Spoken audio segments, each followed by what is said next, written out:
اللہ الرحمن الرحیم۔ ناظرین محترم، السلام علیکم ورحمۃ اللہ وبرکاتہ۔ آج ہم سماعت فرمائیں گے اولو العزم پیغمبر میں سے حضرت ابراہیم خلیل اللہ علی نبینا وعلیہ الصلاۃ والسلام کے حوالے سے۔ سب سے پہلے ناظرین محترم اس بات کو اچھی طرح ذہن میں بٹھائیں، اولو العزم پیغمبر 5 انبیاء علیہم الصلاۃ والسلام کو کہا جاتا ہے۔ کائنات میں سب سے افضل ذات محمد مصطفیٰ صلی اللہ علیہ وسلم کی، یعنی اولو العزم پیغمبر میں سب سے پہلا نمبر مصطفیٰ کریم علیہ الصلاۃ والسلام کا ہے۔ اس کے بعد حضرت ابراہیم علیہ الصلاۃ والسلام کا، اور اس کے بعد حضرت موسیٰ علیہ السلام کا، پھر موسیٰ علیہ السلام کے بعد عیسیٰ علیہ السلام کا، پھر اس کے بعد حضرت نوح علیہ الصلاۃ والسلام کا۔ حضرت ابراہیم علیہ الصلاۃ والسلام جب دنیا میں، یعنی کہ آپ علیہ الصلاۃ والسلام کے دور میں نمرود ملعون تھا جس نے خدائی کا دعویٰ کیا۔ آپ اپنی قوم کو نصیحت فرماتے اور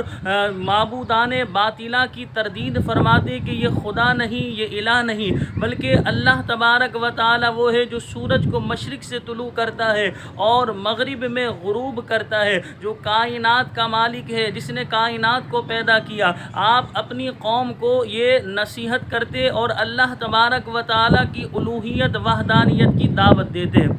عوام الناس میں یہ بات بہت اٹھایا جاتا ہے کہ آپ علیہ الصلاۃ والسلام کے والد محترم کافر تھے، معاذ اللہ ثم معاذ اللہ، یہ عوام میں غلط بات مشہور ہے۔ آپ علیہ الصلاۃ والسلام کے والد محترم مسلمان تھے۔ آپ علیہ الصلاۃ والسلام کے والد محترم کا نام تارخ ہے، تارخ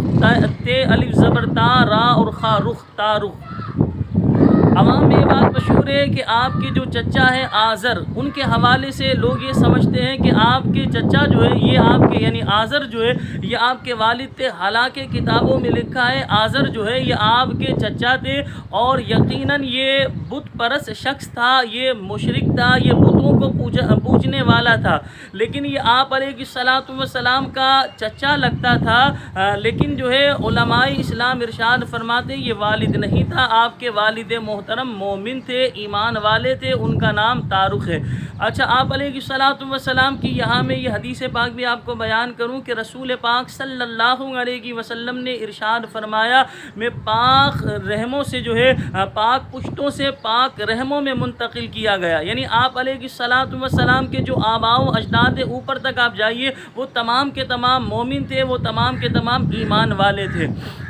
اچھا، یہاں پر یہ بات بھی یاد رکھیں، حضرت ابراہیم علیہ الصلاۃ والسلام وہ نبی علیہ الصلاۃ والسلام ہے کہ آپ علیہ الصلاۃ والسلام کی ہی نسل سے انبیاء علیہ الصلاۃ والسلام تشریف لائے، اسی وجہ سے آپ کو ابو الانبیاء کہا جاتا ہے، یعنی نبیوں کے والد۔ آپ علیہ الصلاۃ والسلام بہت زیادہ مہمان نواز تھے، ہم نے کتابوں میں یہ پڑھا کہ آپ مہمان تلاش کیا کرتے تھے کہ کوئی مہمان آئے، تاکہ کیونکہ جس گھر میں مہمان آتا ہے اس گھر میں رب کی رحمت نازل ہوتی ہے، تو آپ مہمان کو تلاش کیا کرتے اور مہمان کے ساتھ ہی کھانا تناول فرماتے۔ اسی وجہ سے آپ کا یہ جو ہے لقب ہے ابو الضیفان، یعنی مہمان نواز، یعنی بہت زیادہ مہمان نوازی کرنے والا۔ اسی طرح آپ علیہ الصلاۃ والسلام، اچھا، ابو الضیفان یہ آپ کی کنیت بنی، اور آپ کا لقب جو ہے خلیل اللہ ہے، یعنی اللہ کا دوست۔ آپ علیہ الصلاۃ والسلام وہ اللہ تبارک و تعالیٰ کی عظیم ذات ہیں کہ جنہوں نے نمرود ملعون، جس نے خدائی کا دعویٰ کیا، جس کے پاس ظاہری طور پر طاقت بھی تھی،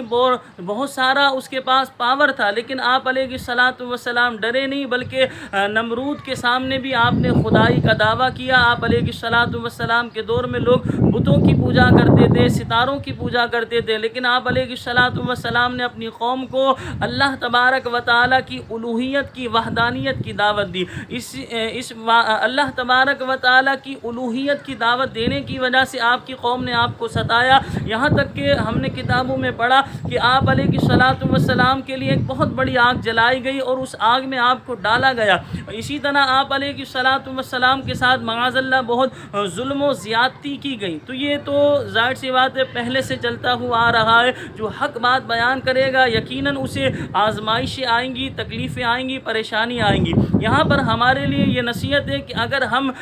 حق پر ہیں کسی بات پر تو ہمیں گھبرانا نہیں چاہیے، کیونکہ حق کی جب ہم آواز بلند کرتے ہیں، حق کی بات کرتے ہیں، یقیناً تکالیف آتی ہیں، مصیبتیں آتی ہیں، پریشانیاں آتی ہیں، لیکن حق سے ہمیں پیچھے نہیں ہٹنا چاہیے، اور جیت ہمیشہ حق ہی کی ہوتی ہے۔ اللہ تعالیٰ ارشاد فرماتا ہے قُلْ جَاءَ الْحَقُّ وَزَهَقَ الْبَاطِلُ إِنَّ الْبَاطِلَ كَانَ زَهُوقًا۔ اللہ پاک فرماتا ہے محبوب آپ فرما دیجئے کہ حق آ گیا اور باطل مٹ گیا۔ ان الباطل کان زہوقا، بے شک باطل کو مٹنا ہی ہے۔ تو آسان لفظوں میں یہ بات میں آپ کے سامنے آج بیان کرنا چاہ رہا تھا، اسے اچھی طرح ذہن میں بٹھا لیجئے کہ آپ علیہ الصلوۃ والسلام کے والد محترم کا نام طارق ہے، وہ ایمان والے تھے، وہ مسلمان تھے،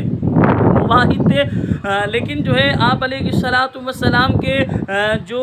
چچا تھا آزر جس کا نام تھا، یہ بت پرست تھا، یہ بتوں کی پوجا کرنے والا تھا، یہ مشرک تھا یقیناً، لیکن جو ہے آپ علیہ الصلوۃ والسلام کے والد محترم موحد تھے، اللہ تبارک و تعالیٰ کو ماننے والے تھے۔ اللہ کریم کی بارگاہ میں دعا ہے کہ اللہ پاک ہمیں صحیح عقیدوں پر قائم رہنے کی توفیق عطا فرمائے۔ اللہ پاک کی بارگاہ میں دعا ہے کہ اللہ پاک میرے اور آپ سب کے ایمان کی حفاظت فرمائے۔ السلام علیکم ورحمۃ اللہ وبرکاتہ۔